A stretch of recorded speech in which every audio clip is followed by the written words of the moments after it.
Hey guys, welcome to learning by. तो स्वागत है आपका हमारे यूट्यूब चैनल लर्निंग बाय में। तो आज हम बात करने हैं सिमेट्री के बारे में। मीन्स पहले हमने मेटाजोआ के बारे में स्टडी किया कि मेटाजोआ क्या था।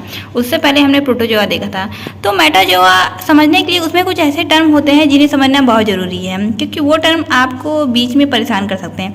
तो ये परेशानी ना हो, तो इससे पहले हम ये टर्म अगर समझ लेंगे तो हम ईजिली उस पॉइंट को, उस टॉपिक को समझ सकते हैं। तो ऐसा ही जो हमारा एक पॉइंट है वो है सिमेट्री के बारे में। तो सिमेट्री होता क्या है, तो आज हम सिमेट्री के बारे में ही पढ़ने वाले हैं। तो चलिए वीडियो को डिले ना करते हैं, वीडियो को स्टार्ट करते हैं। सिमेट्रिकल क्या होता है? इसमें क्या होता है कि अगर कोई बॉडी है और एक कोई सेंटर से हम उसको डिवाइड करते हैं तो दो पार्ट में वो डिवाइड हो जाती है। ओके, मेन से जो हमारा बॉडी का पार्ट है उसकी सेंटर से वो लाइन पास हो रही है और बॉडी के पार्ट को दो इक्वल अमाउंट में इक्वल पार्ट पे डिवाइड कर दे रही है। तो ये तो हमारा सिमेट्रिकल हो गया था। लेकिन एसिमेट्रिकल क्या होता है? When an animals can not be divided into like part by a plane, it is called asymmetrical. Means अगर सपोज कोई ऐसी चीज हो, ठीक है, अब अगर हम इसको एक प्लेन से, एक सेंटर से अगर हम इसे कट करने की कोशिश करें तो देखिए यहाँ पे देखिए कुछ थोड़ा सा बड़ा है, लेकिन ये चीज़ पार्ट यहाँ पे नहीं है। तो क्या ये इक्वल में, यहाँ तो चलिए ठीक है इक्वल आ रहा है, लेकिन क्या यहाँ का पार्ट इक्वल आ रहा है? नहीं। तो ये क्या है कि दो पार्ट में अगर हम डिवाइड भी कर रहे हैं तो इक्वल्स नहीं आ रहा है। यहाँ देखिए कम है तो यहाँ थोड़ा सा एक्स्ट्रा पॉइंट आ रहा है, एक्स्ट्रा थोड़ा सा लार्ज है। तो देखिए ये एसिमेट्रिकल है, यानी कि इक्वल्स में नहीं आ रहा है हम अगर एक प्लेन से काटते हैं। तो इस तरह का जो एग्जाम्पल है वो स्पंज में देख सकते हैं, जो हमारे स्पंज होते हैं। साथ ही साथ कुछ प्रोटोजोआ होता है, जैसे अमीबा हुआ एंड फ्यू अदर भी हो सकते हैं। अमीबा का आपने चित्र देखा होगा, कुछ इस टाइप का होता है। सॉरी, थोड़ा सा बहुत ही अजीब सा चित्र बना है ये डायग्राम। अगर हम इसको पार्ट में कट करेंगे तो इक्वल अमाउंट में भी ये भी नहीं कट होगा, इक्वल पार्ट में ये भी नहीं डिवाइड हो रहे हैं। तो ये एसिमेट्रिकल है। अगर हम मेन सिमेट्री की बात करें तो जो हमारा मेटाजोआ है वो टू टाइप के सिमेट्री शो करता है, रेडियल और बायलैटरल। ओके, एंड साथ ही साथ में अगर एक मतलब एक अगर एक पॉइंट में देखिए तो वैसे सिमेट्री को एसिमेट्री, रेडियल और बायलैटरल में बांटा गया है। अगर मेनली देखिए तो यहाँ पे कुछ और भी सिमेट्री दिए गए हैं जो देखने को मिल जाता है। तो उससे हम चलते एक एक पॉइंट को हम स्टडी कर लेते हैं। तो पहला है स्फेरिकल सिमेट्री। स्फेयर से बॉडी एनिमल्स, स्फेयर यानी गोला, जैसे कि गेंद होती है ना, एक बॉल होती है, आपने देखा होगा कैसे गोल से, तो उसे स्फेयर बोलते हैं। तो जो स्फेयर शेप बॉडी एनिमल्स होते हैं, all plane that pass through the centre will cut it into similar half. अगर देखिए ये एक स्फेरिकल है और अगर हम इसको एक बीच सेंटर से कट करते हैं यहाँ से, तो इक्वल अमाउंट में ये डिवाइड हो रहा है। अगर हम इसको इस साइड से कट करते हैं तो ये भी इक्वल अमाउंट में डिवाइड हो रहा है। कहीं देखिए एक सेंटर पॉइंट से हम कहीं से भी कट करते हैं तो क्या होता है, वो एक इक्वल अमाउंट में ही, एक पार्ट में ही वो डिवाइड हो रहा है।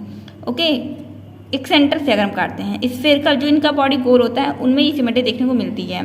तो इसके जो एग्जांपल है वो प्रोटोजोआन्स हैं, कुछ वॉल्वॉक्स है, और जो हमारा रेडियल एरिया है इसमें देखने को मिलते हैं। अब हम बात करेंगे रेडियल सिमेट्री की बात करेंगे। ये फ्लैट या टॉल सिलेंड्रिकल बॉडी में देखने को मिलता है। ये देखिए ये थोड़ा सिलेंड्रिकल और टॉल है, लंबे हैं, इस तरह के एनिमल्स में देखने को मिलता है। तो उसमें क्या होता है, with radial symmetry can be divided into equal half and any plane passing through the centre axis. Okay, इसमें क्या होता है कि किसी भी एनी प्लेन से अगर कट करेंगे तो दो इक्वल पार्ट में डिवाइड हो जाएगा। ठीक है, एंड जो इसका एग्जांपल अगर हम देखने को देख सकते हैं, अगर जो रेडियल सिमेट्री है वो है पोरीफेरा, सिलेंटेटा, टीनोफोरा, इकाइनोडर्मेटा। तो अगर हम लार्वा स्टेज की बात करें इकाइनोडर्मेटा में तो बायलैटरल सिमेट्री होती है, बट एडल्ट स्टेज में क्या होता है, ये रेडियल सिमेट्री होता है। ओके, ये इंपॉर्टेंट है, ये इस पॉइंट को आप नोट करके रखिएगा प्लीज़, कि हमारा जो इकाइनोडर्मेटा होता है, जब वो लार्वा स्टेज होता है तो बायलैटरल होता है, बट जब एडल्ट स्टेज आता है तो रेडियल सिमेट्री हो जाता है। ठीक है, ये इंपॉर्टेंट है, इसको आप जरूर ध्यान में रखिएगा। जो पोरीफेरा की जो स्टार्टिंग लाइफ होती है वो रेडियल सिमेट्री होती है, लेकिन अभी हमने इससे पहले क्या देखा था, उसमें एसिमेट्री देखा था। तो लेकिन स्टार्टिंग में वो रेडियल सिमेट्री होता है। अब हम बात करेंगे बायलैटरल सिमेट्री की। Animals with bilateral symmetry can be divided into two equals half left and right in any one plane. देखिए बायलैटरल जो सिमेट्री है वो मोर इम्पॉर्टेंट, उसमें क्या होता है, देखिए क्या कहने का मतलब है, समझ लीजिए आप कोई ऑर्गेनिज्म है तो इसमें क्या होता है, सिर्फ केवल एक ही प्लेन से कट करेंगे, केवल एक ही सेंटर से कट करेंगे। हम दो पार्ट में डिवाइड कर सकते हैं, लेफ्ट एंड राइट। ये एक तरह का मिरर इमेज बना सकते हैं, यानी कि जितना पार्ट यहाँ पे आएगा, अगर सपोज इस तरह का है तो उतना पार्ट ही यहाँ पे भी आएगा। ये बहुत अजीब सा चित्र बना है। मैं एक और चित्र आपको दिखाती हूँ। जैसे देखिए, इसमें जो बेस्ट एग्जाम्पल होता है वो बटरफ्लाई और ह्यूमन्स का होता है। अगर एक ह्यूमन्स का चित्र ड्रा करें, देखिए मैं यहाँ एक ड्रा करती हूँ। बहुत टाइम बाद मैं इस तरह का कोई मतलब ड्रा कर रही हूँ। एक सेकेंड।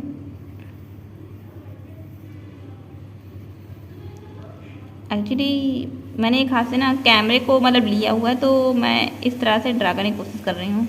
तो चलिए अब इसमें ये जो आप देख रहे हैं सिमेट्री, बायलैटरल सिमेट्री, इसको हम इसमें करके देखते हैं। तो देखिए, हमने एक प्लेन से इसको कट किया। ये देखिए, एक प्लेन से हमने कट किया। तो देखिए, जितना पार्ट इस तरफ आ रहा है उतना ही पार्ट इस तरफ आ रहा है, यानी लेफ्ट और राइट में। लेफ्ट और राइट की अगर हम बात करें तो दोनों में ही इक्वल पार्ट आ रहे हैं।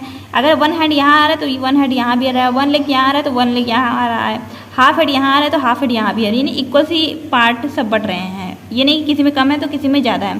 तो इस तरह की जो सिमेट्री होती है वो कॉर्डेट, एनिलिडा, आर्थ्रोपोडा, निमेटोड्स और कुछ मोलस्का में देखने को मिलते हैं। तो बस आज का यही था हमारे वीडियो सिमेट्री के ऊपर। तो आई होप आपको ये वीडियो पसंद आया हो, वीडियो समझ में आया हो और आपने वीडियो एंजॉय करा है। तो और साथ ही साथ मेरा एक रिक्वेस्ट है, आपको एक काम करना है। इसके साथ काम ये करना है कि ये देखिए, ये मैंने सिर्फ आपके लिए रेडी करा है इतना टाइम निकाल के, कि अगर वीडियो पसंद है तो वीडियो को लाइक करना, कुछ अगर मन में बातें हो तो उसको कमेंट करना, और अगर वीडियो ज़्यादा पसंद आ गया तो उसे शेयर जरूर करिएगा अपने फ्रेंड के साथ। एंड चैनल को प्लीज़ सब्सक्राइब कर रहिएगा। तो हमारा जो चैनल है लर्निंग बायो। तो बस इतना सा ही रिक्वेस्ट है आपके साथ, प्लीज़ से जरूर करिएगा। तो मिलते हैं नेक्स्ट वीडियो में। Thanks for watching this video.